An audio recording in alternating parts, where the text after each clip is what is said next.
Salut à tous, heureux de vous retrouver sur Direct Course, votre émission quotidienne sur canalturf.com. Vendredi 26 mars, direction l'hippodrome de Paris-Vincennes pour un quintet plus disputé en nocturne. La réunion 1 se déroule à Deauville, elle est consacrée aux galopeurs comme vous le savez. Réunion 2 également consacrée aux galopeurs sur l'hippodrome de Lyon-Paris. Et comme je vous le disais, une réunion 3 à Vincennes. C'est d'ailleurs sur cette réunion que nous allons baser cette émission Direct Course. Le quintet, c'est la deuxième course, le prix Maya. Départ prévu aux alentours de 20h20 pour ce quintet exclusivement réservé à des juments âgés de 6 à 9 ans que l'on connaît bien, qui ont l'habitude de concourir pour la plupart en région parisienne.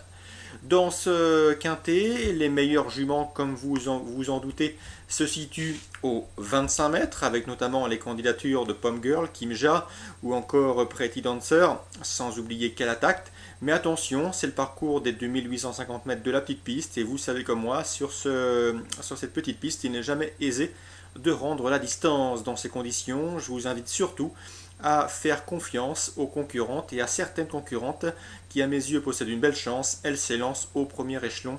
L'an dernier, c'était Bexy Bop et Johanna Linkwifst qui remportaient ce prix Maya réservé aux juments, et je pense que cette année, une nouvelle fois, une jument née hors de nos frontières pourrait bien se mettre en évidence. Je pense notamment au numéro 8, Viona. Viona, c'est une jument âgée de 8 ans. Certes, elle n'a que 100 000 euros entre guillemets, mais comme vous le savez, les concurrents scandinaves n'ont pas les gains en rapport bien souvent avec leur potentiel. Cette jument est désormais dans les box de Franck Leblanc.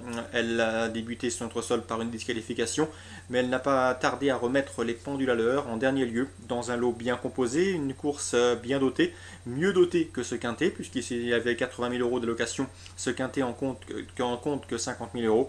Et bien cette Viona, le numéro 8, terminait 4e le 25 février, dans une plaisante action, et ce face au mâle. Ici, le lot est moins relevé. Franck Leblanc s'attache les services d'Éric Raffin pour ce quintet.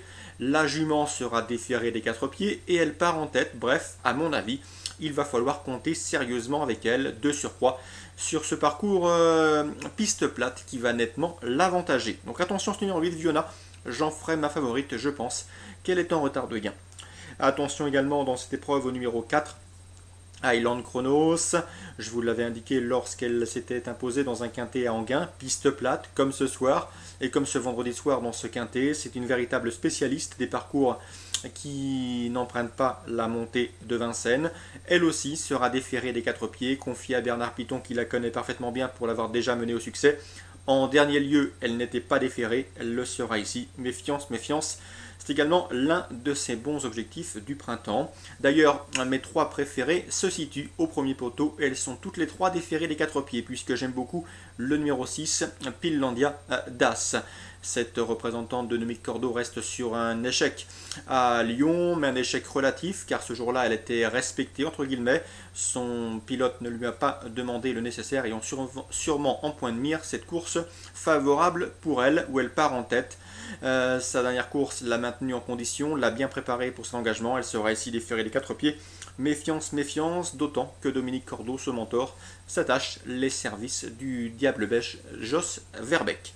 Donc, je pense, malgré le fait que les meilleurs juments de ce quintet se situent aux 25 mètres, nous l'avons évoqué tout à l'heure, eh bien que le numéro 8, Viona, le numéro 4, Highland Chronos et le numéro 6, Pinlandia Das sont parfaitement capables de jouer les tout premiers rôles, puisqu'il s'agit d'un parcours disputé sur la petite piste.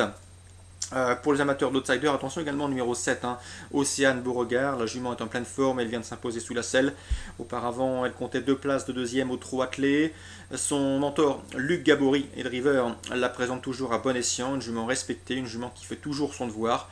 Et elle a le profil idéal pour faire l'arrivée du quintet plus à une cote supérieure à 20 contre 1. Plutôt pour une 4e, 5e place, mais surtout pour une belle cote. Bien évidemment, si vous jouez en champ réduit ou en combinaison élargie, on est obligé de retenir dans un quintet les bonnes juments que sont dans l'ordre du programme le 13, Pretty Dancer, qui vaut un lot de ce genre mais qui n'est pas toujours très sage, le 14, Pomme Girl, qui n'a que très rarement déçu sur ce parcours et qui vient de manifester un net regain de condition, le numéro 15, Kimja, c'est une bonne jument, sans doute l'une des meilleures valeurs théoriques du peloton, même si elle n'est pas déférée, elle ne l'était pas en dernier lieu à Cherbourg lorsqu'elle s'est classée 3e, si ma mémoire est bonne. Eh bien, cette bonne jument dispose également d'une belle chance. Ce sera d'ailleurs ma préférée parmi les concurrentes du deuxième poteau. Et le numéro 17, Quelle Attaque, qui a retrouvé les box de Florian Pellemoine après un excellent meeting sur l'hippodrome de la Côte d'Azur à Cagnes-sur-Mer lorsqu'elle était sous la férule de David Signé. La jument est en pleine forme. Si elle a gardé suffisamment de fraîcheur, elle s'annonce redoutable, d'autant qu'elle sera pilotée par Jean-Michel Bazir. Donc, vous l'aurez compris, ce quintet est somme toute assez ouvert, c'est une affaire d'impression. De mon côté, j'ai privilégié les 3-4 concurrentes de qualité qui partent au premier échelon, au détriment de celles qui s'élancent au second, qui devront bénéficier d'un bon parcours dans ce peloton touffu. Elles seront 17 au départ, je vous le rappelle. J'ai également ciblé pour vous 3 courses au cours de cette nocturne à Vincennes.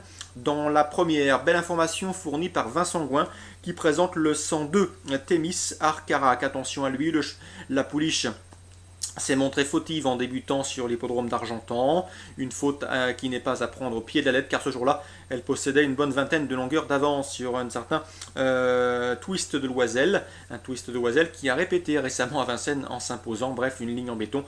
Ce jour-là, la pouliche aurait sans doute gagné, Argentan débutant. Vincent a procédé à quelques réglages. À mon avis, cette pouliche devrait vite en tout cas garnir son compte en banque. Donc méfiance, méfiance, elle partira sans doute à une belle cote. Elle n'est pas trop plébiscitée et citée par la presse spécialisée et nos confrères. Donc méfiance, le 102, Thémis Arcarac. Son mentor en escompte un bon comportement. Il faut s'en méfier, que ce soit en jeu simple ou pour vos couplets. Ne l'oubliez pas au moment du choix. C'est le 102 en Réunion 3 à Vincennes. D'ailleurs, dans cette course, si l'on regarde l'opposition, il faudra compter avec le 13, Toscara Pellois, qui se plaît sous la selle, elle y compte des performances valables. Le numéro 10, That's Life, débutante ambitieuse dans la spécialité, piloté par Alexandre Brivard, c'est un gage supplémentaire de garantie. Et le numéro 11, à savoir Tactique Dumont, j'ai pu m'entretenir avec Franck Bougon, son mentor, l'interview disponible dans la rubrique Canal Turf Radio. Également une belle confiance, c'est une jument assez compliquée, elle n'est pas de tous les jours, mais si elle se montre sage, et je dis bien si elle se montre sage, elle peut parfaitement confirmer son dernier succès obtenu avec la manière sur l'hippodrome de Caen. Donc si on se résume pour cette première, le 102, la petite information Canal Turf délivrée pour vous, en espérant que ça se passe bien, pour les jumelés et en couverture. Le 13, le 10 et le 11, c'est la première à Vincennes. Dans la 6e, petite information également spéculative sur un cheval qui ne partira pas parmi les favoris. Pourtant, il y a du potentiel, c'est le 601, Rêve de Saint-Maur. Lors d'une récente interview que vous avez d'ailleurs sans doute écouté dans notre rubrique Canal Turf Radio, son mentor Christophe Marie m'avait confié que ce cheval était en retard de gain, un cheval dur à l'effort, un cheval qu'il estime, un cheval qu'il a préservé pour ce programme des Nocturnes à Vincennes où il a justement de belles courses qui s'offrent à lui. Donc attention à ce 601, Rêve de Saint-Maur. Le cheval est estimé, il a fait un truc en dernier lieu à Laval où il s'est classé 2e malgré un parcours né au vent, déféré d'à 4 pieds, confié à un pilote de qualité. C'est également une chance de faire l'arrivée le 601 pour les amateurs de chevaux spéculatifs, je vous le répète. Et on termine dans la 8e, là ce sera moins spéculatif mais sans doute plus sûr pour les amateurs de jeux et de base solides, puisque j'ai pu m'entretenir avec Reynald de Coppens, il présente le 802 Peter Pan. Il est très confiant, en tout cas très confiant pour terminer sur le podium, puisque son Peter Pan est un adepte des parcours de vitesse, tant mieux pour lui, il tombe sur un parcours de 2100 mètres autostart, ça va lui convenir à merveille. Le cheval sera déféré des 4 pieds, le cheval est en pleine forme, il est capable de prendre tête et corde, il a le bon numéro pour ça, le numéro 2, le 802, en Réunion 3 à Vincennes, mais attention, il retrouvera sur sa route le 804 Orchidée Rouge, dérivé Romain Poré, laquelle cette jument Orchidée Rouge vient de devancer ce même tandem sur l'hippodrome d'Anguin, donc il a la revanche dans l'air, même si Orchidée Rouge sur un bout vite et sur une accélération finale est peut-être plus rapide que Peter Pan. À Peter Pan de prendre tête et corde et de contrôler la course. Donc un beau match poursuite en perspective entre le 802 et le 804 dans cette dernière. Même si en tant qu'arbitre on pourra citer le numéro 9 Pacifique Sud. Le cheval vient de s'imposer en amateur et ce en nous prouvant qu'il avait de la marge dans cette catégorie. Attention à lui, c'est un cheval en retard de gain. Seul bémol, son numéro 9 tout à l'extérieur derrière les ailes de la voiture. Sur la petite piste, il faut vraiment que cela se passe bien dans les premières courses pour éviter de brûler trop de kérosène dans la phase initiale. Donc 802, 804, 809 pour un couplet éventuellement dans la dernière, sachant que le 2 et le 4 sont peut-être légèrement préférables de par leur pilote, l'expérience en tout cas de leur pilote, mais également leur bon numéro derrière la voiture. Voilà pour tous mes renseignements que je tenais à vous communiquer pour cette émission Direct Course sur canalturf.com. On se retrouve désormais demain pour une nouvelle émission. Je vous souhaite de très bons jeux à tous. Sachez également que sur Canal Turf, vous pouvez retrouver toutes les fiches statistiques, que ce soit des jockeys ou des professionnels, en cliquant tout simplement sur le professionnel ou cheval demandé. Merci de votre fidélité. Rendez-vous demain pour une nouvelle émission. Très bons jeux à tous.